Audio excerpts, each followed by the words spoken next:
Have you ever sat in that heavy silence at a family dinner? Here on Tales of Home, we retell those moments, honest, everyday, sometimes controversial. Every story is a mirror. Subscribe, join the conversation, and maybe find a little healing. The day they closed the bookstore, the manager didn't look me in the eye. We stood among cartons of unsold sweatshirts and out-of-date course readers, while she folded her hands and said the board had cut non-essential hours. I was 68 and apparently very non-essential. I boxed up my pencil cup, a dented thermos, and the laminated name tag that read Eleanor in blue block letters. When I stepped out into the dry Cedar Ridge air, the campus bell rang for noon, as if the world hadn't noticed. The envelope arrived before I'd taken off my coat. Thick paper. Foreign stamps crowded the corner like medals. The return address said, Schumann and Ray, Kirchberg, Luxembourg. I turned it over twice and opened it with a butter knife. There were 3 pages, formal, careful English. We write to inform you it began that Mr. Silas Laurent, a relative by blood deceased in Luxembourg City, has appointed you sole beneficiary of his estate. The figure $880 million sat in the middle of a paragraph as if it were an ordinary noun. I read the line again. Then I sat down because my knees had turned to water. I knew Uncle Silas by reputation, the eccentric who'd left Ohio at 19 to follow the Rhine and his luck. He sent postcards at Christmas that smelled faintly of wine and ship diesel. He came back once for a funeral, all sharp suits and gentle hands, and asked me what I was reading. Anything that makes you feel less alone, I'd told him. That was decades ago. Now his name floated over numbers that could buy a small county. I put the pages back in the envelope and laid it in the drawer where I kept batteries and rubber bands. Then I rinsed a mug-made tea and watched the steam slip past the window. The kettle's whistle still lived in my chest when the phone rang. Mom Michael never said hello first. He announced himself like a headline. Heard about the bookstore. I'm sorry. Jenna and I have been talking. There was a sound in his voice, brisk, careful, managerial. We think it's time to put a plan in place, he said. You know to keep everything clear. No surprises down the road. What kind of plan, Mike? Just paperwork. You know how it is. Separation of finances. It protects everyone. Jenna found a service that can prep and notarize. We'll swing by tomorrow. I looked at the drawer. The envelope was only a slice of white between the pins and a roll of tape. Tomorrow's fine, I said. They came at 4 the next afternoon with a woman in a blazer who rolled a briefcase behind her and introduced herself as a mobile notary. Jenna set a folder on the table and began removing forms. Her studio had given her a taste for neutral colors and clean lines. The tabs were labeled in soft gray. Michael chose a chair across from me and placed his palms on the table the way men do when they want to look steady. This is standard stuff, he said, sliding a page toward me. Affidavit of independent indebtedness. Waiver of familial liability. It means if God forbid medical bills get out of control, or you take on credit to bridge a gap, we're not exposed. Exposed, I repeated as if the word were a bird that might bite. Don't make it emotional, Jenna said lightly. It's just smart. We have the kids, the mortgage, the studio. You know how thin margins are. Michael gave me a pen. It's cleaner this way, Mom. No ambiguity. If the worst happens, we're not entangled. I can't be responsible if you default. He said it kindly, the way a doctor says a diagnosis he's said too many times. It went through me all the same. I signed where the tabs told me my name, landing neat and small. The notary slid each page under a square metal stamp and pressed until it clicked. Michael exhaled when she finished a breath that felt rehearsed. It's better like this, he said, gathering the pages. No one gets blindsided. After they left the kitchen, kept their shapes a cup, turned slightly toward Jenna's seat. A pale ring on the table where the notary's water bottle had sweated. I washed the cup and the ring disappeared. The drawer made a wooden sigh when I opened it. I took out the envelope and unfolded the first page again. Primary liquid holdings, it read, are maintained at Banque du Luxembourg and in a segregated brokerage account. Non-liquid holdings include controlling interests in clean energy assets, estate properties in the Moselle, and 2 vineyard operations under Laurent traditions. There was a line at the bottom that startled me more than the money. Mr. Laurent requested discretion as a matter of ethics. He asked that the beneficiary proceed without announcement. I set the papers down and looked at my hands. They were my mother's hands. The knuckles square the veins like paths on a map. My life had been a long practice in making do, trimming the fray on cardigan cuffs, stretching soup with another potato, learning the names of every student who bought their first college sweatshirt and asked if small ran small. The idea that other rooms existed, the kind where numbers had commas that long felt like watching a house lift off its foundation and hover. The next morning I woke with the ordinary list in my head: trash day, prescription refill, returned the library book I still called mine out of habit. I made oatmeal and ate it standing up, then carried my bowl to the sink and put water in it before the oats turned to cement. The phone pinged with a text from Michael. All squared away. Thanks for understanding. I typed, of course, and erased it. Then I typed it again and sent it. The weather broke cold in the afternoon. A hard light made the sidewalks sharper. I walked 2 blocks to the corner grocer. I bought eggs, green onions, a lemon I didn't need, and a loaf of bread wrapped in paper that made the air smell like a bakery in some other place. At home, I put half the loaf in the freezer, because that is what you do when you live alone, and bread goes stale before you do. When you are handed a fortune, your body doesn't know what to do with it. Mine did what it always did. It wiped the counter and folded a dish towel over the oven handle so the stripe faced outward. It sat at the table and sorted the mail, a coupon packet, a note from the dentist, a white envelope with a window from the gas company. The envelope from Luxembourg lay above it all like a cloud that had chosen for once to stop moving. I took out a narrow notebook with a fraying elastic band and wrote down what I understood in small, careful print: Schumann and Ray, executor. Silas Estate. 880M verify. Liquid, non-liquid. Discretion requested. I drew a box and put a checkmark in it without knowing exactly what the box meant. The act of making the mark steadied me. At dusk, the apartment turned blue. I turned on the lamp with the pull chain my husband had installed the first winter we lived here, and the shade warmed the room to honey. I poured tea into the mug with the hairline crack that refuses to grow. On the chair beside mine lay the cardigan I wore at the bookstore, a tiny halo of paper dust trapped in its knit. I brushed the lint away with the back of my hand. The feeling that rose wasn't triumph. It wasn't fear either. It was something like quiet reach, the way a hand finds the rail in the dark and holds. On the table, the envelope's flap stirred in a draft I couldn't feel. I pressed it flat with my palm. Then I turned off the lamp and let the room dim back to its small, familiar size. I made an appointment with Ava Merrill for Friday morning and arrived 10 minutes early, the way you do when you need the clock to behave. Her office sat on the second floor of a red brick building over the bakery, where the air was always the right side of sweet. The reception area was bare and bright, a fern in each corner, and a framed photograph of the Cedar Ridge Reservoir at dusk. When the door opened, a woman in a navy suit stepped out with a spiral-bound notebook tucked against her palm. "Ms. Brooks." "I'm Ava," she said, not wasting the second of eye contact. "It takes to establish that someone is fully here." Her voice had the measured warmth of a person who knows that bad news and good news can wear the same shoes. We sat at a round table instead of across a desk. She moved a small ceramic bowl of paper clips out of the way and set down a folder. "Schumann and Ray sent confirmations," she said, sliding a set of documents toward me. "I spoke with their partner, Helene Ray, last night. Probate proceedings in Luxembourg are straightforward. Your uncle was meticulous." "Uncle by blood and rumor," I said. Ava's mouth tipped at one corner. "The rumor part won't interfere with the blood part." She tapped the top page. "These are custody statements from Banque du Luxembourg and Laurent Traditions accounts. Liquid assets currently at $340.7 million. Non-liquid include 2 vineyard operations under Laurent Traditions, a cluster of clean energy holdings, and real estate in the Moselle and Kirchberg." She let me read. My eyes snagged on the word sole beneficiary again, and then on a line I'd skimmed at the kitchen table and not quite absorbed ethical letter to follow. Discretion requested. "What is an ethical letter?" I asked. "Some people leave a will," Ava said. "Some leave a will and a set of instructions about how they hope their money will interact with the world. Your uncle left the latter. We'll get a certified copy, but Schumann and Ray sent a translation." She offered another page. The header read, "Letter of Intent S. Laurent." It wasn't long. A paragraph about migrating on small boats down cold rivers. A line that made my throat tighten. "Money is a microscope.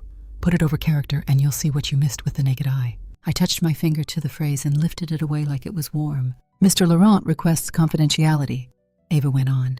"He suggests proceeding without announcement for a period of," she checked the page, "3 years. He also suggests the use of intermediaries when acquiring domestic assets." I nodded. I could feel the bookstore cardigan still ghosting my shoulders, the grain of the kitchen table under the notary's stamp. "I'm not interested in spectacle," I said. "I'm interested in clean lines." "Then we'll draw them," Ava said. "Here's how I propose we structure things. A Luxembourg holding entity remains at the top for the non-U.S. assets. For anything domestic, we create a Delaware SPV that's a special purpose vehicle that owns a local LLC in your state. Your name doesn't need to appear beyond a trust that we'll set up for privacy. You'll be the beneficiary. The local operating company can buy and manage whatever it needs to, and we call the local company. That's up to you." I thought of the trail behind the reservoir where the trees make a cathedral out of late afternoon.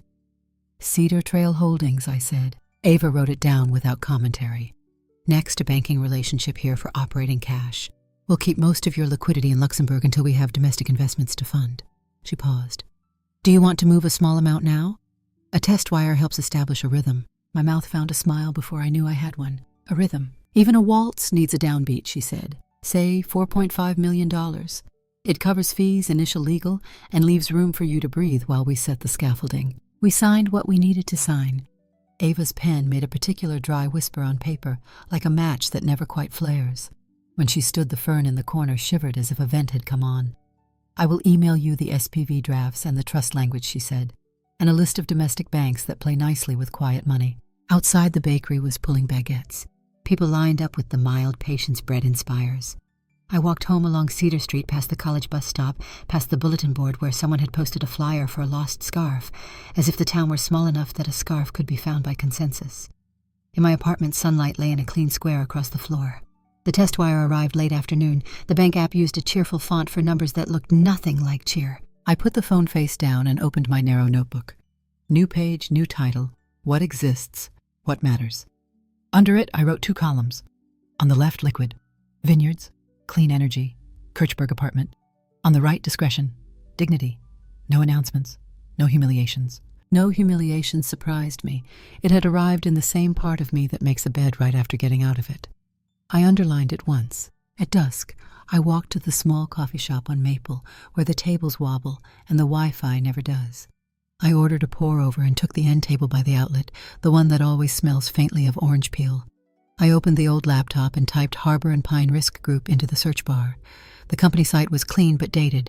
The photos were 3 winters old. A press release from the local paper 2 years back called them a regional player with deep relationships. I scrolled through insurance bulletin boards where agents trade gossip more precisely than surgeons trade techniques. Estimated valuation threads set comparable firms at $1,113 million, depending on retention and book quality. I wrote H&P 11,13 Ness in the notebook and boxed it. A link on the site listed key clients by permission. I kept my face still when I read Northbrook Textiles, the mill that makes the red and black flannel every hardware store carries come October. There, too, were mid-sized manufacturers, a dairy co-op, the Hospital Foundation, and 2 contractors whose names appear on trucks that hum through town before sunrise. Next tab, Loftline Co-working. Their site was all skylights and smiling people you never see in Cedar Ridge, except when a photographer asks them to look up and laugh. Jenna's studio had a page under residence with images of vases and the replicable serenity of beige. The lease FAQ read, month-to-month market rate adjustments with 30-day notice. Tenants responsible for code compliance with in-suite build-outs. I wrote the line in my notebook. That one could mean anything if you needed it to, or nothing at all if you behaved. The coffee cooled while I read the annual city report on commercial real estate. Occupancy downtown was softer than the chamber pretended at breakfasts. Cap rates on small buildings ticked up a hair. The landlord for Loftline wasn't Loftline. It was a property management firm 3 towns over that, according to state filings, had quietly changed hands twice in 5 years. I copied the name and corporate ID into my notes, then underlined it hard enough to dent the page. A boy with a textbook asked if I could watch his laptop while he ran to the restroom. I said yes, and kept my gaze on the room the way you do when you've spent a life tending other people's things. When he came back, he thanked me with the simple gratitude of someone who hasn't yet had to invent complicated versions of gratitude. On the walk home, I counted porch lights without meaning to. The night was cold and clean. In my building, Mrs. Alvarez from 3B wrestled a bag of rock salt up the stairs. I took the other handle and we carried it together, the kind of small alliance that keeps people from believing the world is only made of headlines. Back inside, I spread my notes on the kitchen table. Ava had emailed drafts just as she promised trust agreement Brooks family. Trust LLC formation, Cedar Trail Holdings, LLC operating agreement with all the wile walls that shelter privacy without making it an act of hiding. I initialed where she asked me to and left the longer reads for morning. The envelope from Luxembourg sat in the corner like a quiet relative you know is listening. I made an omelet with the green onions and sprinkled lemon over it, because some days need a reason to wake the tongue. I ate at the table, the papers to my left, my notebook to my right, the square of sunlight replaced by a square of lamplight. When the plate was empty, I rinsed it and set it upright to dry. On the last page of the notebook, I drew 3 lines and labeled them Structure Cash Conduct. Under Structure, I wrote Lux Holdco, Delaware SPV, Cedar Trail. Under Cash, I wrote 4.5 and as operational. Under Conduct, I wrote no headlines, no humiliations, precision over heat. I closed the notebook and placed it on the envelope like a lid you mean to keep lifting. The apartment breathed. The radiator ticked. Somewhere downstairs, a television murmured a game in that too bright cadence that pretends nothing is ever in doubt. I turned off the kitchen light and in the dark navigated by the small geography I knew by heart, the nick in the counter, the exact place the rug tries to catch your foot, the wall I touch with my fingers as I pass, so it can tell me I still live here. By the time the mail slid through the slot the next morning, Ava had already called. 3 things she said, no preamble, just the clean architecture of her voice. First, the Delaware SPV is live. Second, Cedar Trail Holdings is filed. The stamped certificate will follow. Third, I've engaged Pierce & Hanlon Advisory for a quiet look at Harbor and Pine. Their partner, Cal Pierce, keeps confidences for a living. I wrote the 3 items in the narrow notebook, underlining each as she spoke. The radiator hissed like a patient being told to breathe. And the ethical letter I asked. Couriered. You'll have a certified copy by end of day, she said. In the meantime, Cal wants to understand your guardrails. No staff purges, I said. No benefit cuts, no headlines. Precision over heat, Ava said, as if quoting a principle she'd carried from some other client. I'll make sure that's the first sentence in the mandate. Cal met me that afternoon in an office that smelled like new carpet and resolved coffee. He was a man whose suit looked like it had been ironed while he was wearing it. The lobby wall held a map of the state with pins where deals had landed, each pin a quiet bruise. He offered water in a bottle that felt heavier than water should. Miss Brooks, he said, we can do this in layers. An LOI that preserves confidentiality. A diligence list that respects working hours. We'll position the buyer as a long-hold service-forward group. It tends to lower everyone's blood pressure. I nodded. Keep salaries and benefits intact, I said. Commit to service investments. And we honor existing client contracts. Cal's pen paused, then continued. You're a rare brief, he said. Most people lead with synergies. You're leading with promises. Promises are easier to keep when you write them down, I said. He smiled with half his face and slid a sample LOI across the table. I read the clauses the way a seamstress reads instructions before cutting good fabric. We adjusted a sentence about governance, added a line about client-facing technology upgrades, and struck a clause that gave us the right to announce without consent. Cal made the edits in real time, then said he'd approach the owners through an intermediary the community trusted. I walked home along Maple, where the coffee shop shook light onto the sidewalk like a pocket lantern. Inside the end table, waited by the outlet. I opened the laptop, and while Cal's emails began moving somewhere beyond the room, I typed Northbrook Textiles into my search bar and found the operations director's name, Elaine Cho. She'd given a quote last year about hiring second-shift weavers. She looked like someone who cursed quietly when thread broke. I drafted an email from Cedar Trail's address. We believe in service-level guarantees measured in hours, not weeks. May we buy you coffee and show you what a claim dashboard looks like when designed by people who've actually filed claims. I read it twice, deleted a sentence that sounded like a slogan, and hit send. The laptop fan purred in the key of waiting. When I got home, the certified copy of Silas's ethical letter was propped against my door, the courier's receipt tucked under the mat. I sat at the kitchen table and read it through. It was shorter than it felt over the phone. A River 3 jobs on a dock, the year he slept in a boarding house with a brass bed and a window onto the street. Money is a microscope. Use it gently. Don't name yourself when discretion can do the same work. His handwriting in the margin, slanted thin, had added one sentence, no humiliations.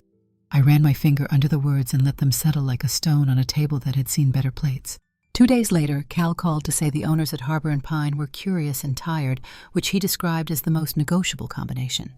They want continuity, he said. They're proud of what they built. But one brother wants out. The other 2 can't keep buying his share without starving the agency. Respect the parts they're proud of, I said, and give the man who wants out a dignified exit. That afternoon, Ava slid another folder across her round table. Ridgeway Property Services, she said. The firm that manages the building where Loftline leases. They're solvent but thinly capitalized. Their owners are open to selling the management company and its contracts. The purchase would give Cedar Trail the right to oversee the building's code compliance and market rate adjustments. I felt the cardigan's ghost again, how it had held paper dust like a faint weather. Terms I asked. Clean. No redeployments. Existing service vendors stay. We add a licensed inspector to bring common areas to code. She handed me another sheet. Loftline's FAQ gives us a month-to-month with 30-day notice for market adjustments, and it makes tenants responsible for code compliance inside their suites. We can apply that evenly. No gouging. I signed where she flagged and circled a word in the operating agreement, evenly. Notices went out the next morning under Ridgeway's letterhead on paper that had a watermark only a landlord would notice. The letter to Loftline was polite to the point of almond milk. Minor market rate adjustments will take effect next cycle. Please review the attached safety and compliance checklist. It ended with a paragraph offering a 6-month extension at a moderated rate for any tenant who filed a plan to remediate sprinkled in their space and install fire-rated storage where samples were stacked too near heaters. At noon, my phone buzzed with an email from Elaine Cho. Coffee Works. Friday, 8:30. Our place. I don't leave before noon once I'm in. It was the reply of a person who ran her day with a ruler. Friday steam rose from Northbrook's vents, and the plant made a sound like cloth being born. Elaine met me in a small room with a machine that whistled like a parakeet and a table scarred by mugs. She wore a cardigan the color of steel buckets and had a pencil anchored behind her ear. "We pay on time," she said after hello. "We keep our people. We can't keep waiting 2 weeks on claims when yarn sits in limbo. We lose runs when a truck kisses a loading dock and everybody starts pointing." "I don't like pointing," I said. "I like timers." "Timers," she repeated. SLA. 48 hours to adjudicate simple claims, 7 days for the complicated ones. You get a dashboard that tells you who touched your file and when and how many minutes they spent on it. You can graph the minutes if you like graphs. Elaine considered the tabletop. "We've heard this pitch. It usually turns into more portals and no humans." "Portals don't lift spools," I said. "We assign an account manager whose phone rings on a desk, not in a call center. If they don't answer by the 3rd ring during business hours, I get the call." "And who are you? You keep saying we like there's an army." "Cedar Trail Holdings," I said. "We're buying a regional brokerage. We'd like your business to be the standard that makes the purchase make sense." Elaine took the pencil from behind her ear and set it beside the coffee machine. "Bring me a draft engagement with the SLA and ink," she said. "If you hit the numbers, we'll move our book. If you miss, we go back. That's not a threat. That's how we keep a mill alive." "Alive is the right word," I said. On my way out, I paused by a window that looked onto the weaving floor. Red and black passed under bright lamps, steady as winter breath. Across town, Michael stood at a printer that hummed like a cicada and watched an internal memo spit out language he wasn't used to reading preliminary discussions with outside investment. Confidentiality required. No changes to compensation or benefits contemplated. He ran his thumb over the word contemplated, the way you test whether glue has dried. His colleague Rob asked if the memo meant a Christmas party. Michael said something noncommittal and slid the page into a folder. That evening, Jenna opened a white envelope at the long table she called a desk and read the Ridgway letter twice. The market rate line made her mouth a thin, straight thing. The code checklist made her look at the stack of tile samples she kept too near the radiator. She took out a tape measure and wrote numbers on the back of an invoice. Then she called the number at the bottom of the letter and reached a woman named Cecily, whose voice sounded like a hallway. Cecily explained the 6-month extension option, the remediation plan, the city's appetite for sprinklers in any space with scented candles. "I don't sell candles," Jenna said, making a notation all the same. "It's a general example," Cecily said. "We're applying the checklist evenly." "Evenly," Jenna repeated and hung up before her voice could tell on her. I washed dinner dishes and stood with my hands in warm water until the sink went quiet. The ethical letter lay open on the table, Silas's thin handwriting still stubborn as a crease. I put the letter back in its folder and wrote 3 more lines in the notebook. LOI advanced. Ridgway notices sent Northbrook SLA draft. The pen's nib caught a fiber in the paper and left a darker dot than I intended. When the apartment settled, the wall held its usual steady square of lamplight. I turned it off and let the room go soft, the kind of darkness that isn't empty so much as full of what it contains. The building breathed around me. Somewhere the elevator cables sighed. On the counter, the lemon I hadn't needed glowed faintly like it had decided to matter. The conference room at Harbor and Pine had walls that pretended to be absent. Morning came through them without asking, bright as a fact. A long table held a row of water glasses that sweated in unison. Ava stood at the head with a folder pinned under one hand and let the room take her measure. "Thank you for making time," she said. Voice even no podium in it.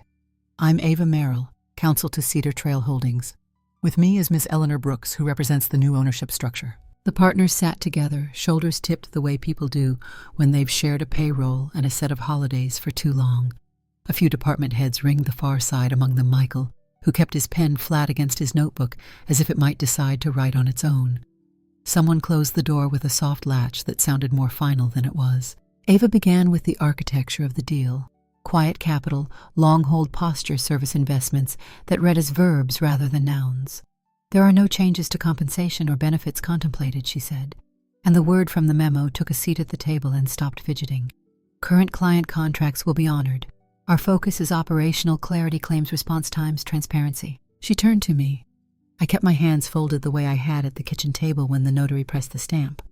"Thank you," I said. "I don't have a speech. I have standards. We measure the hours it takes to do what we say we'll do. We do not tolerate indifference. We do not solve problems by hiding them. My eye caught Michael's for a fraction and moved on as if it hadn't. Questions came the way they come when people know their jobs. Reinsurance terms, IT systems, who signs renewals. Cal, seated near the end, answered with the economy of someone who'd already run the numbers 3 ways. When a producer asked if outside investors understood the difference between a client that pays promptly and a client that needs chasing, I said, "We'll know which is which by Thursday of any given week." Ava closed the session with 2 lines that fit in a single breath. "We will listen. We will report back." People rose in a shuffle of chair legs and half-whispered relief. As the partners moved toward the hall, Michael did not. He waited until the room thinned itself, then came forward and stopped at an angle, as if he were trying not to block anyone's view of the glass. "Mom," he said, and corrected himself. "Miss Brooks." "Mr. Brooks," I said. He opened his mouth closed. It opened it again on a safer sentence. "What exactly do you expect from me in the next quarter?" I set my palm on the table, not on him. "Retention. Keep Northbrook. Lift response scores. I want the account managers answering on ring 2. He nodded once. "And if I do, then the numbers will say so." He looked as if he wanted to ask a question that used the word why more than once. But Ava was already at his shoulder with a printed list, key performance indicators clean as grocery items. He took the paper like a person reading a diagnosis he intended to outlive. In the afternoon, Ava and I sat with 2 of the partners in a smaller room where the table didn't pretend to be a river. They wanted the details a public announcement never carries: who signs on Fridays, who takes the phone on Sundays. "One of us needs out," the elder said, running a thumb along the edge of a coaster until the felt pilled. "He's earned it. We're tired of making him wait." "He will not be made to beg for what he's built," I said. The document Cal slid across to that brother left dignity as a line item instead of a footnote. "When signatures settle, the air changes temperature." It did. No one said so.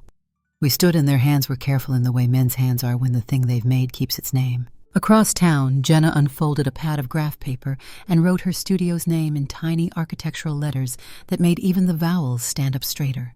The Ridgway letter lay to her left, a yellow highlighter sleeping on the paragraph about code compliance. She called the number again and asked for Cecily. "I'd like the 6-month extension," Jenna said. "I'll file a remediation plan by Monday. I need clarity on the sprinkler line. If your space doesn't store combustible materials in bulk, a fire-rated cabinet, and clearances around heaters, satisfy the code," Cecily said. "We'll send the city checklist and a sample plan." "I'd like the sample plan," Jenna said, and the relief in the sentence arrived only after she hung up. She rearranged the room the way a body rearranges a bed when sleep won't come, moved the tile towers off the radiator, measured the gap twice, drew a small rectangle where the cabinet would live. She called 2 clients, told them there would be ladders, and a day of plastic sheeting. Nobody asked why. People pretend to love exposed brick until someone breaks a wall. Back at Harbor and Pine, Michael assembled his team in the bullpen where the carpet turned beige, even when the light didn't. He kept the talk short. "We'll run calls tighter," he said. "We'll time ourselves. I want 2 rings, not 3. Rob lifted a brow as if to say, "Since when?" Michael didn't look away. "Since now." He spent the next hour dialing the Northbrook floor the way you dial a number you used to know by heart. When Elaine answered, she didn't make him work for the point. "We're reviewing an engagement with Cedar Trail," she said. "SLA is ink, not mist. Bring me an implementation map by Monday and prove your desk knows what o'clock is." Michael wrote clock on his pad, then drew a box around the word 3 times. He didn't look at the conference room where he'd seen me that morning. He looked at the call queue and moved names through it with the small competence that used to be enough. Evening widened the windows at Cedar Trail's registered office, the way it widens a road, with whiter paint. Ava and I spread the Ridgway closing papers under a lamp that warmed the paper to a hand's temperature. "The management contracts assign oversight," she said, "not theater. Notices are even. Inspectors start in the stairwells. We'll post the schedule." I initialed where flags told me to.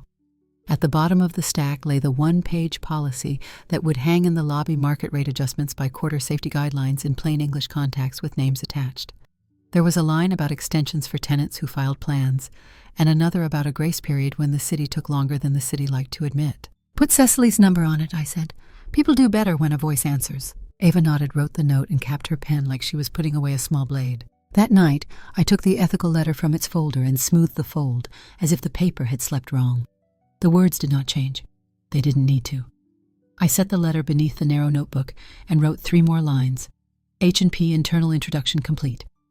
Partner exit documented, Ridgway policy posted.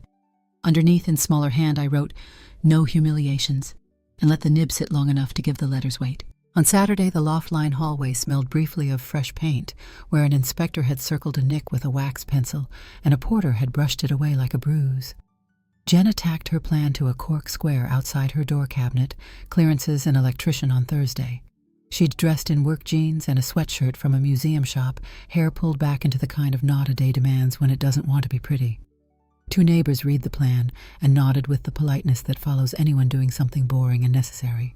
Back at the agency, Northbrook's engagement letter arrived with Elaine's signature, compressed into the kind of line a person makes when she signs things in rooms that shake.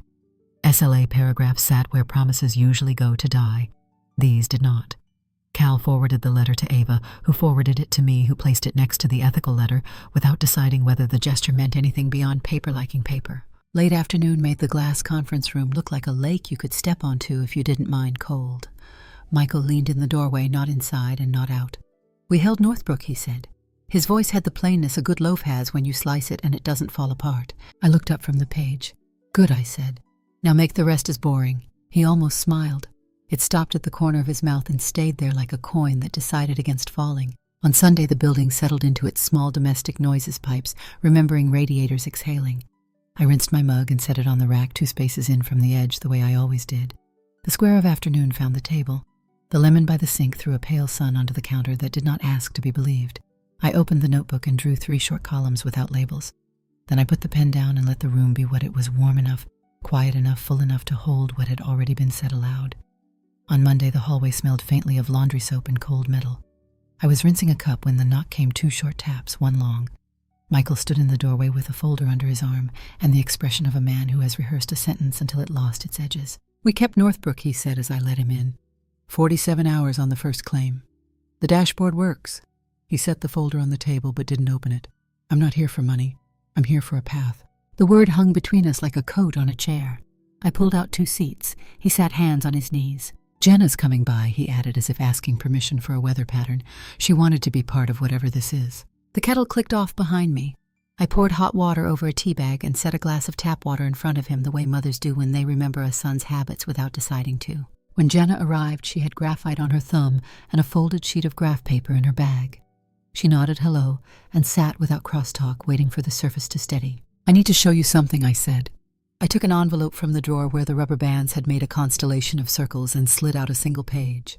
Assignment of mortgage ran across the top in a font that believed itself. "A fund called Bayside Secondary sold your loan last week," I said. "Cedar Trail bought it." Jenna's mouth made a careful line. Michael kept his gaze on the document long enough to read the word assigned 3 times. He inhaled and let the air out in a measured shape. "I'm not going to drop a hammer," I said. "I'm going to offer terms, 3 of them." I placed 3 printed sheets side by side. "Option A," I said. "List the house in 60 days. Cedar Trail pays the broker fee. You move to a smaller place. I mark the loan satisfied on closing. Clean books, clean floors." "Option B," I said. 12-month extension at your current rate. No late fees if you file a monthly cash statement. You add a spending covenant, no new debt, no vacations, you can't cash flow, no purchases over a threshold without telling the lender. At month 13, we revert." Jenna's head lifted a fraction at the word covenant, as if hearing the hinge in it. "Option C," I said. "We transfer the mortgage into a charitable side pocket of Cedar Trail. Rate drops by 80 basis points. In exchange, you take on community work defined in writing, not a punishment. A project with a schedule and a calendar."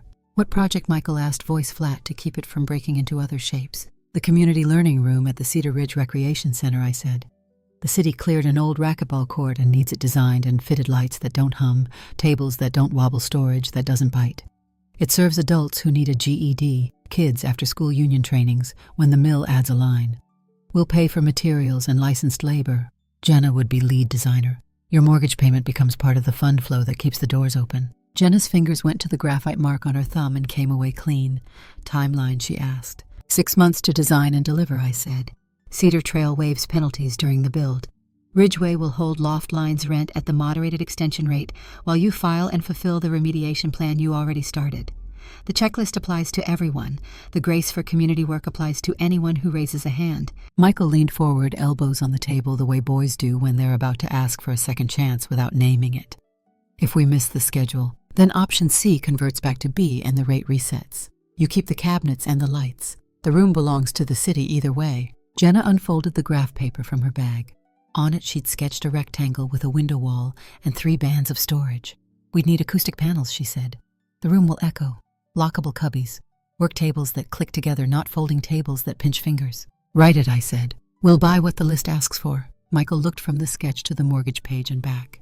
He put a hand on the folder he'd brought and slid out a single email with Elaine Cho's signature. She wrote 47H. "Keep it boring."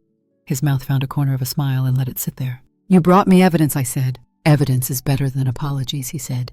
And if there was a tremor in the words, it didn't ask for attention. We didn't shake hands. We signed. Ava came by with a portable scanner and that dry whisper pen, and Cecily from Ridgeway emailed the extension memo for Loftline while we were still at the table. When the signatures were done, the air in the room changed temperature the way it does when paper decides to be real. Work has a way of finding its hour. Jenna took measurements at the rec center that afternoon with a city facilities man who walked like he'd known every inch of that building for 20 years. The old racquetball court had a scuff the size of a shoe in every place a man had once reached too far. She paced the length twice, then knelt to chalk a line where a carpet tile would meet polished concrete.